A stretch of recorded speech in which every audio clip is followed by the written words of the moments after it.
This poor lady came in with some chronic pain and swelling on the outside of her ankle. Boy, you see that lateral malleolus looks really swollen and puffy.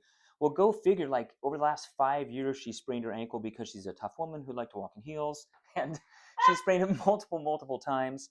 And she never did seek medical care because she's tough. And she was a business owner, right? Well, today is her first time really being evaluated. And the thing that really impressed me is she has a lot of pain as I'm palpating up here. This is her distal syndesmosis and the anterior inferior tib fib ligaments. She does not like that. The ATFL runs in this general area. She has a lot of laxity when I'm testing that. Well, how do you test that distal tib and deltoid? And so I'm going to take her out. There's a couple things. So I can do an external rotation test where I gently hold here and I externally rotate the ankle. In an acute high ankle or syndesmotic injury, that's very painful. So that's one thing that you can do. So there's also something called the Kliger test. I'm going to put her up in dorsiflexion and then really going to evert. I'm trying to jam this. So I'm really everting. Again, because it's chronic, I don't think it's painful.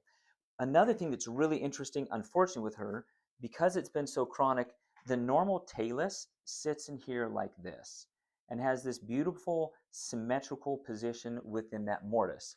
Hers, which we'll see on x-ray, because she's had such injury here in that syndesmosis, chronically hers is like sloped down like that. So could you imagine your talus, instead of being like this, it's chronically like this, and she's walking that on every day. So you know what that makes her?